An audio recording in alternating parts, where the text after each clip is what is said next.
Assalamu alaikum wa rahmatullahi wa barakatuh. Paix sur ceux qui suivent la guidée, paix et bénédiction sur le prophète sallallahu alayhi wa sallam, sur ses compagnons, ses amis, sa famille, ainsi que sur tous ceux qui le suivront de bonne foi jusqu'au jour du jugement. Dans les témoignages que je peux lire et dans les rencontres que je peux faire, je me rends compte d'une chose en fait, c'est qu'il y a beaucoup plus de monde que l'on croit ou qu'on imagine qui ont des profonds troubles de l'enfance. Qu'est-ce que j'entends par trouble? Des gens qui ont subi des abus, des violences, des graves injustices, des humiliations, des rabaissements, des situations qu'ils n'ont pas comprises, provenant de leurs parents, etc., etc. Et certaines personnes, sans doute la majorité, surpassent tout ça, font la part des choses, ils évoluent dans la vie, font leurs propres expériences, ils relativisent, ils pardonnent, ils comprennent que, c'est un concours de circonstances, etc., etc. Et puis il y a une partie qui n'arrive pas.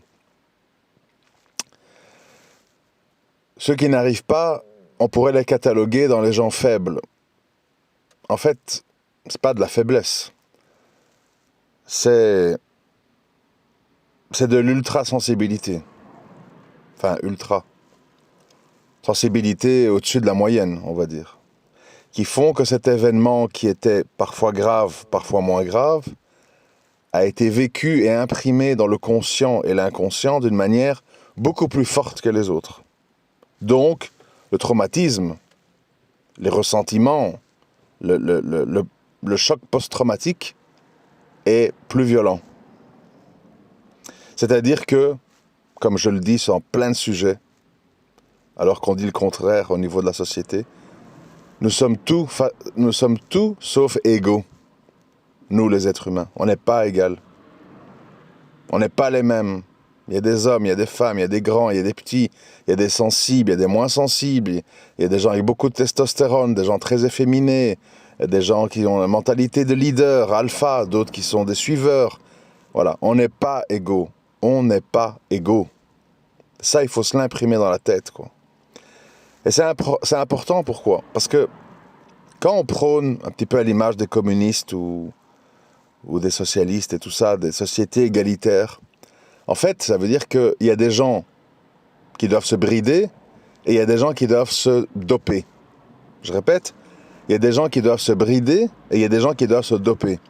Brider, tous les gens qui sont dominants, forts, plus productifs, plus intelligents, plus rapides,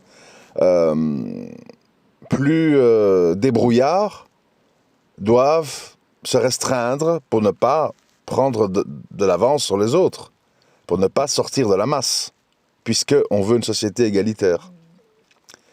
Et inversement, si moi je suis lent, un peu simple d'esprit, suiveur, manque d'imagination, manque de réactivité intellectuelle, etc., je vais devoir me doper, donc faire semblant, vivre une vie qui ne me correspond pas, dire des choses qui ne viennent pas de moi, afin d'avoir l'air de... Et ça veut dire quoi? C'est que tu te retrouves dans une société d'hypocrites et de frustrés. Tout ça ne mène à rien de bon, évidemment. Donc, c'est pour ça que moi je défends l'idée de l'inégalité acceptée. Moi j'accepte, et nous devrions tous accepter que si tu as un long fémur et tu as une tonicité musculaire de Jamaïcain, dans 99% des cas, tu cours plus vite qu'un blanc. Point. Ça plaît pas. Oui mais non, oui mais truc, oui mais c'est pas bien, oui mais on va penser que... On s'en fout, c'est un fait. Et on s'en tient qu'aux faits. C'est important. On peut pas vivre en société et on peut pas éduquer les gens sur la base du mensonge, sur la base de valeurs morales qu'on s'est autoproclamées qui ne reposent sur rien. On doit reposer sur la réalité. C'est important. Bref, donc, nous devons accepter, en tant que parents, en tant que mari, en tant que femme, en tant qu'enfant de parents, que nous ne sommes pas égaux. Et que donc, il y a certaines personnes qui sont en grande souffrance. Souffrance qui mène à quoi? Au suicide, à l'alcoolisme, à la drogue, à la violence verbale, parce que quand on souffre, certaines personnes, quand elles souffrent, elles crient, elles cassent, elles hurlent, elles frappent. Ça, c'est les fruits de traumatisme. Alors,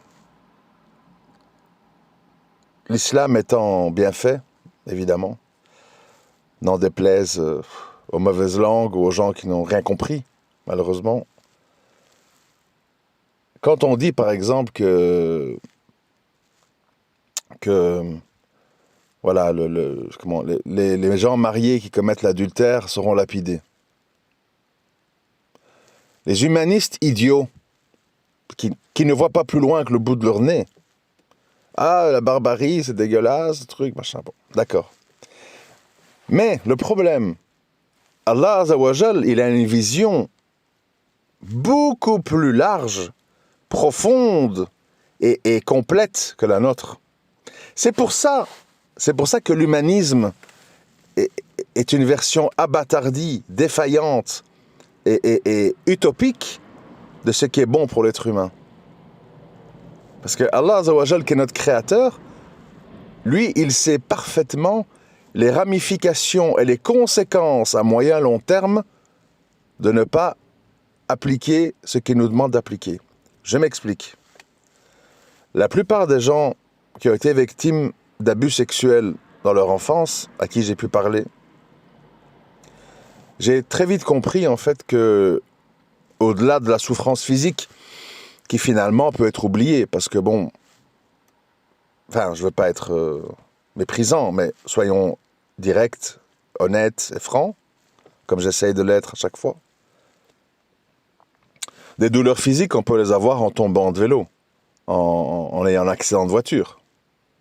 Donc, quand on parle de viol ou d'attouchement, le problématique n'est pas la violence physique. Les choses se résorbent, les choses se nettoient, les choses se cicatrisent. C'est pas le plus grave. Le plus grave, c'est l'aspect psychologique qu'il y a derrière, pas l'aspect physique. Psychologique. C'est-à-dire que on est dans un état d'insécurité, on ne sait plus faire confiance, on anticipe la trahison, on anticipe l'abus, et donc on a un comportement dans lequel se mélangent peur, violence, agressivité, mauvais soupçons, etc., etc. Donc, et souvent, dans la société dans laquelle on vit, tout ça est résolu, entre guillemets résolu, je dirais plutôt masqué, par des médicaments, des séances interminables chez des psychiatres et des psychologues, des psychothérapies, qui parfois réussissent, parfois ne réussissent pas, parfois portent des fruits, parfois à moitié, parfois pas du tout. Et en fait, la source du problème, le nœud du problème que moi j'ai pu déceler, c'est qu'à un moment donné, ces gens, en fait, leur âme réclame réparation et justice. C'est-à-dire que dans la vie, on peut croire, parce qu'on nous endoctrine à ça, dans la société moderne, on peut croire, voilà, il faut une peine de prison, je sais pas, le responsable qui demande pardon. Bon. En réalité, en général, notre âme réclame réparation. Ça veut dire que quand on procède, par exemple, à la mise à mort d'un violeur ou des trucs comme ça, la personne qui a été victime, qu'est-ce qu'elle a comme message, en fait? Qu'est-ce que la société lui renvoie comme message? Tu as été victime d'une injustice. Cette personne a dépassé les limites. Cette personne a fait ça à plusieurs reprises, à plusieurs personnes.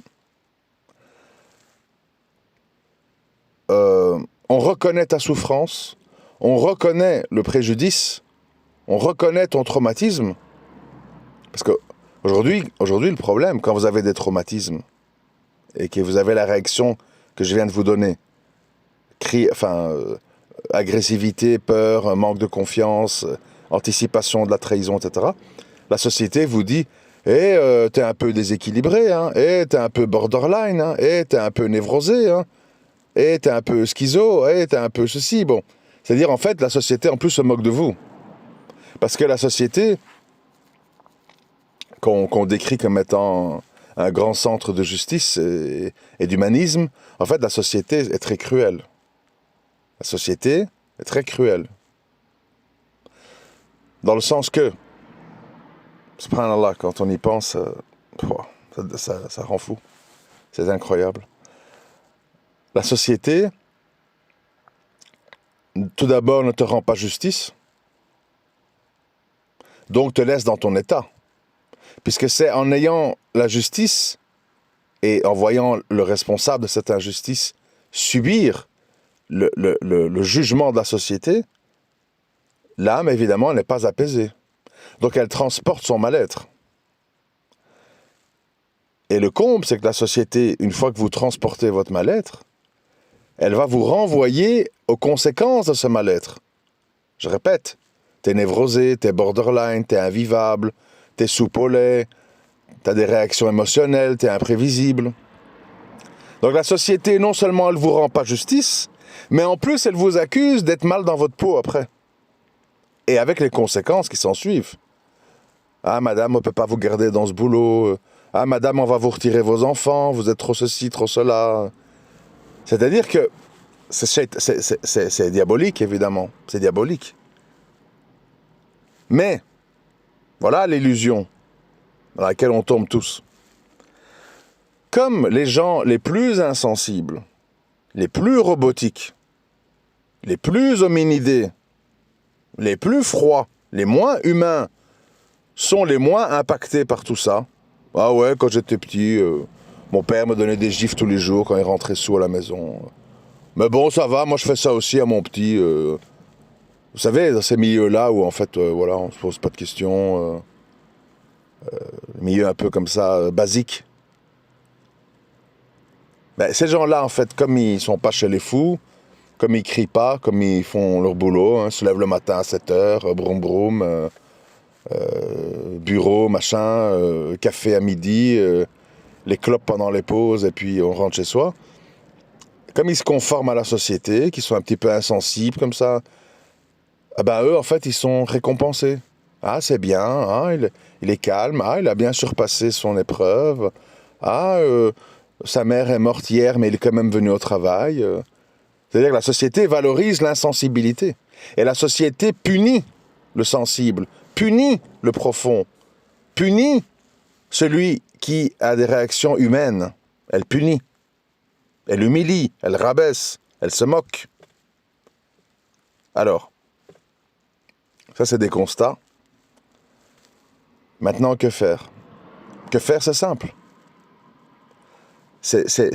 On en revient chaque fois à des choses simples. Quand les lois d'Allah sont appliquées, Allah qui nous connaît mieux que nous-mêmes parce qu'il nous a créés, on ne s'est pas créé nous-mêmes, je vous le rappelle, gentiment, poliment, lui, il sait tout.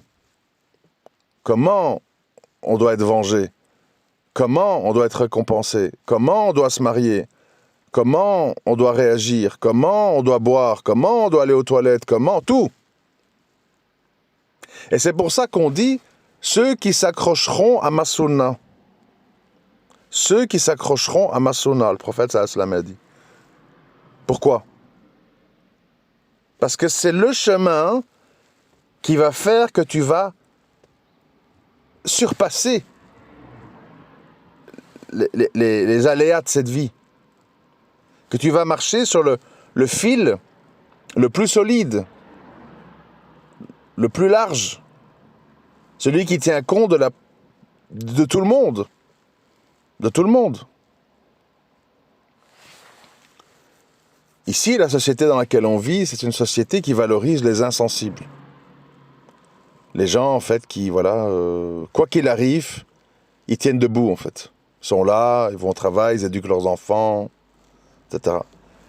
Quand tu es défaillant, parce que tu es sensible, parce que tu es quelqu'un qui peut-être est impressionnable, ou, comment je veux dire, tu as des émotions, tu es vivant, en fait, hein, quelque part. La société te punit. Vous êtes instable, vous êtes nerveux, vous avez des réactions imprévisibles, etc. Bon. Alors après, il ne faut pas me faire dire ce que je n'ai pas dit. Je ne suis pas idiot. Bien sûr, et je suis bien placé pour le savoir, par rapport à tout ce que j'ai vécu dans ma vie. Les gens traumatisés par X, Y, Z choses sont des gens qui ne sont pas faciles. Ah oui, c'est pas facile. Mais est-ce qu'on est sur la terre des épreuves ou on est au paradis? Moi, c'est souvent ça qu'au final, les gens ne comprennent pas bien. Hein. Moi, autour de chez moi, je vais vous dire un truc. Autour de chez moi, il y a plein de gens que je côtoie, non musulmans. Vous les voyez de loin. Vous vous dites, leur existence, elle est paradisiaque. Je vous assure. Hein. Vous vous dites, leur existence, elle est paradisiaque. Villa, madame a sa voiture, monsieur a sa voiture, la petite a sa voiture, vacances de neige, vacances d'été, pour se détendre le week-end, on va au golf, quand il fait un petit peu beau, on fait plouf-plouf dans la piscine, plein d'activités, plein de choses, etc., etc. Et pourtant, quand je les vois, parce que ils vendent une voiture ou sont, comment je vais dire, il y a une raison qui fait qu'on se croise, voilà, dans la vie. Je vois qu'ils sont pas spécialement heureux, pas spécialement. Pour eux, c'est banal en fait. Oui, on a 3-4 voitures. Oui, la petite fait son master à Boston, machin. Oui, ma femme a un truc, elle donne des séances de yoga, 100 balles de la séance. Elle a 30 clientes. Bon. Enfin, pour eux, c'est banal en fait, tout ça. On a été à Val d'Isère. Cet été, on va à Marbella. Bon, enfin, c'est banal, quoi. Ouais, et quoi? C'est devenu la norme. C'est parce que l'âme humaine n'est pas faite pour avoir une vie paradisiaque. Nous sommes ici, et même si c'est pas facile, parce que nous sommes capricieux, parce que nous sommes ingrats, parce que nous sommes impatients, plein de choses. Nous sommes ici pour vivre des expériences. Et plus ces expériences sont difficiles, plus elles sont source d'enseignement. Idem, il faut faire le lien avec ce que je dis, idem par rapport au mariage. Tout le monde, vous, moi, tout le monde veut un mariage idyllique. Ma femme et moi, on se comprend, on est intéressés par les mêmes choses, on se dispute jamais, sexuellement c'est extraordinaire, elle est belle, je suis beau, elle sent jamais mauvais, moi je sens jamais la transpiration, elle est propre, elle est truc, elle est agréable, elle a une voix douce, elle est fidèle, elle est pieuse. Ah ouais, tout le monde veut la belle chanson, oui. Mais est-ce qu'on est là pour ça? Est-ce qu'on est là pour ça? Ou on est là pour apporter quelque chose aux autres? Guérir les gens blessés? Alors oui. Quand tu veux guérir quelqu'un, soigner quelqu'un, je prends un exemple. Quand vous avez un animal blessé, un tigre, un truc comme ça, et que tu veux le soigner, si tu l'anesthésies pas, il te donne des coups de griffe, il t'attaque. Hein. Même que tu veux le soigner. Comprenez? Parce que lui, dans son environnement, il se sent que tu veux profiter de sa faiblesse pour l'agresser, pour le mettre en danger. Et donc, il va essayer de t'attaquer, malgré qu'il a peut-être une jambe cassée. Donc, pour soigner un animal blessé, tu dois l'anesthésier. Et là, tu peux le soigner. Et les humains, c'est un peu la même chose. Les gens, ils disent, oui, mais avec tout ce que j'ai fait pour mon mari, avec tout ce que j'ai patienté avec ma femme, elle m'a fait ci, elle m'a fait ça. Oui, mais tu as affaire à quelqu'un qui n'est pas dans son état normal. Donc, qui juge les choses et qui réagit aux choses d'une autre manière que toi tu penses. Quand tu te sens un animal traqué et que quelqu'un veut venir t'aider, tu dis, qu'est-ce qu'il veut celui-là? Il va chercher à me manipuler, il va chercher à m'abuser, il veut me voler. Prenez l'exemple, c'est simple. Prenez l'exemple. Vous êtes dans votre... si vous avez un pavillon, bon, vous sortez des poubelles, il y a beaucoup de poubelles, c'est lourd, etc. Quelqu'un passe et il vient vers vous, il se rapproche de votre maison et de vous, vous ne connaissez pas, jamais vu, et il te dit, monsieur, je pourrais vous aider, vous avez besoin d'aide. Quel est le premier réflexe que la plupart d'entre nous, on va avoir? Franchement, c'est qui ce type? Qu'est-ce qu'il veut? Et il a un projet, il veut rentrer chez moi, il veut me voler, il veut me vendre un truc. On va pas se dire, il m'a vu soulever des trucs lourds, il a envie de m'aider. Et pourtant, le gars, il a peut-être vraiment envie d'aider. Comprenez? Donc, quelqu'un qui est blessé, qui souffre de choc post-traumatique de l'enfance ou de l'adolescence, c'est quelqu'un à qui il faut savoir donner sans rien attendre en retour. Tu peux peut-être t'attendre quand il ira mieux, mais pas au début. Pas au début. Et les grandes âmes, les grands adamiques, les humains avec un grand H, sont des gens, en tout cas s'ils sont musulmans, pour les autres, ça ne fera pas de mal, ce sont des gens qui doivent imprimer dans leur esprit quelque chose de dogmatique, qui est, nous ne sommes pas égaux. Allah, il a fait que j'ai peut-être vécu moins d'épreuves que cette personne, ou que j'ai vécu plus d'épreuves que cette personne, mais que je les ai mieux surpassées. Si cette personne a un bon fond, je vais essayer de l'aider. Au début, je me ferai insulter.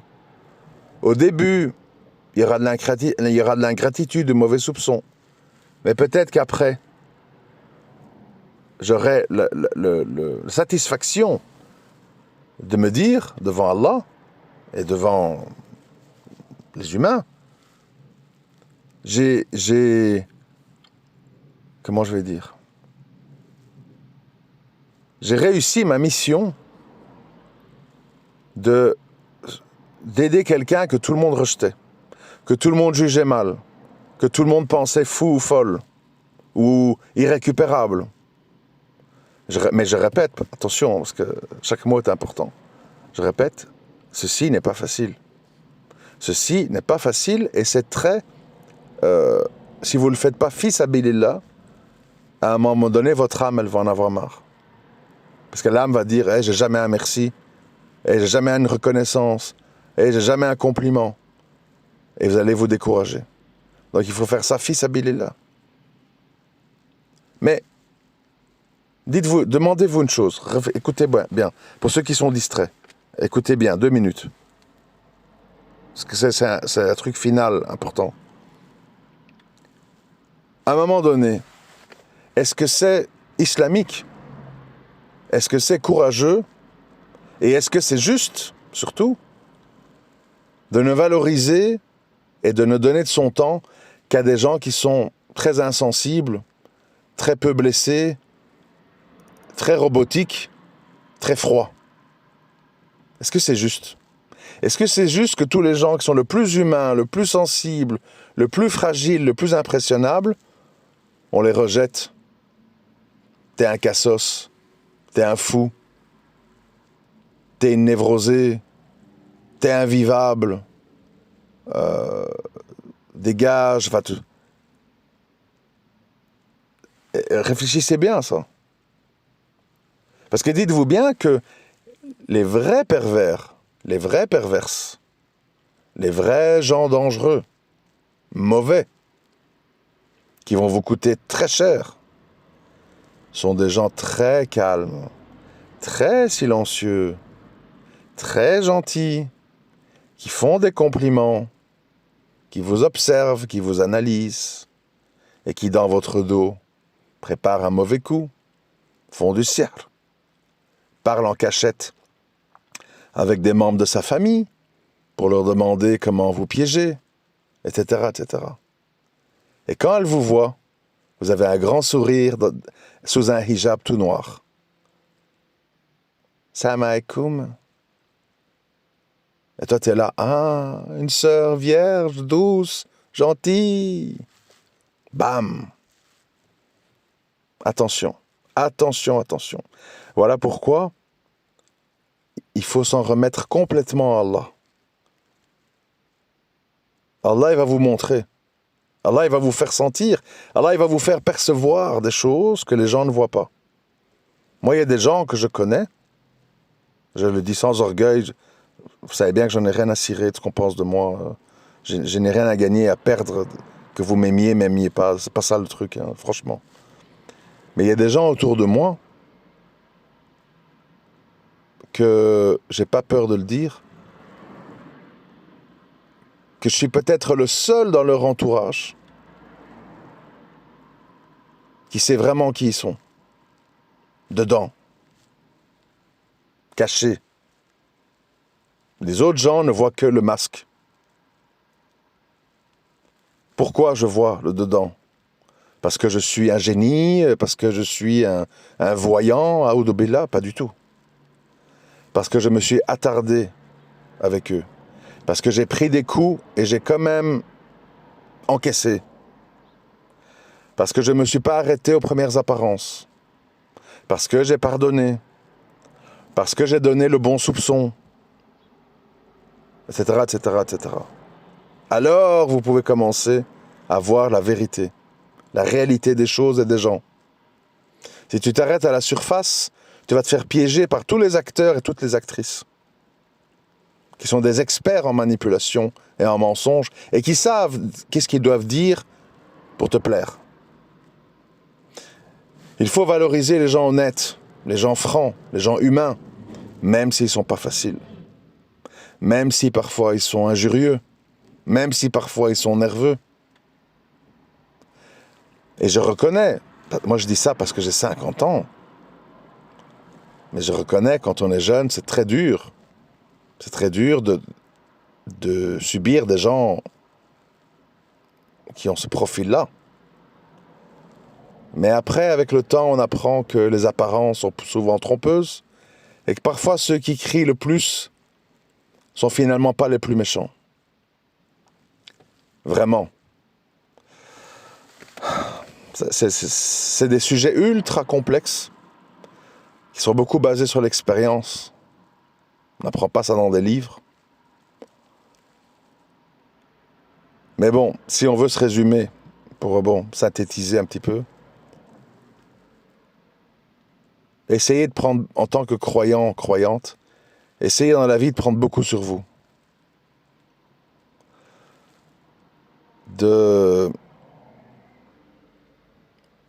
D'accepter le fait qu'on n'est pas égaux.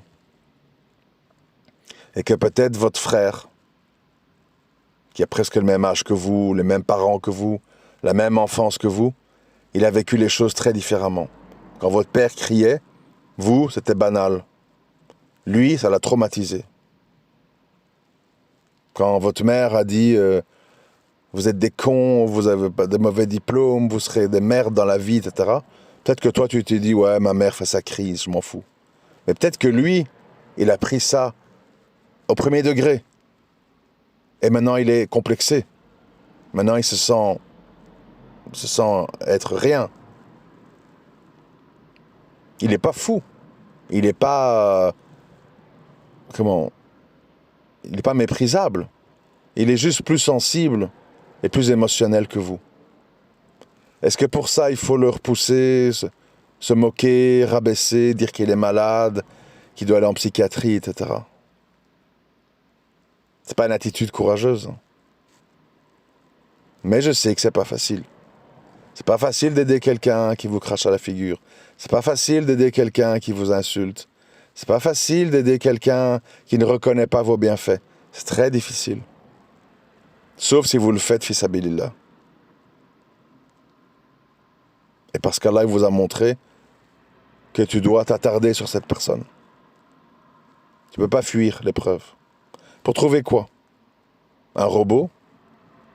Une machine insensible? On va au bled l'été, je travaille comme une mule toute l'année. On va à Ikea. Je vais faire du mini-foot avec mes potes. Oui, mon mari, il n'est pas très profond, pas très intelligent, mais il est fidèle. Et il ramène de l'argent à la maison. Tu crois que tu vas être heureuse? Combien de temps? 2, 3, 4 ans. Et après? Pas de fond, pas de discussion, pas de communication, pas d'interaction, pas de sensibilité, pas d'émotion, pas de profondeur. Tu vas vite tourner en rond. Ouais. Avant de vous laisser, je voulais vous dire un truc qui n'a absolument rien à voir. Mais bon, ça m'a traversé l'esprit. Et je veux pas en faire un audio complet. C'est un petit peu un sous-audio, mais il va être très bref, qui, on va dire, qui s'intitule le pauvre reste pauvre. Je veux l'expliquer à travers un exemple.